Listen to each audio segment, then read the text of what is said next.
Bonjour, je suis Michael Sabé et je vais vous présenter mon projet de recherche de maîtrise sur l'étude transcriptomique de Globodera. Les espèces du genre Globodera sont des nématodes phytoparasites qui infectent et parasitent des plantes de la famille des Solanacées, comme les plants produisant la patate et la tomate.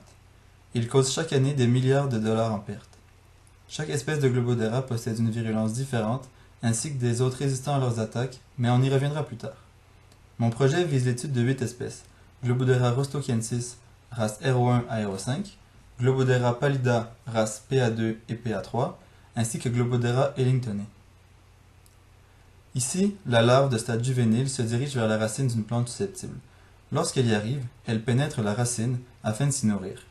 Elle forme ensuite des kystes sur les racines qui sont des enveloppes protectrices contenant jusqu'à 500 œufs chacun.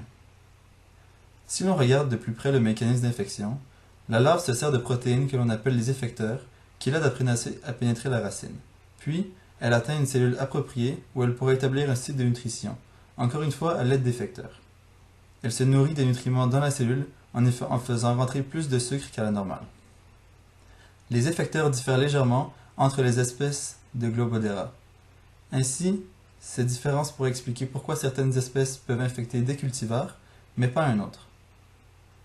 Afin d'étudier les différences entre ces protéines, on étudie les séquences des gènes qui codent pour ces protéines. Dans un organisme, les séquences d'ADN sont tout d'abord transcrites en séquences d'ARN, qui eux sont traduites en protéines. L'ARN est la molécule utilisée puisqu'elle nous informera sur le nombre de fois qu'un gène fut transcrit ainsi que sur la séquence exacte. L'ARN est séquencé pour nous donner des séquences de gènes qui pourra nous informer sur les variations entre les espèces et aussi sur le niveau d'expression, encore une fois, entre ces espèces.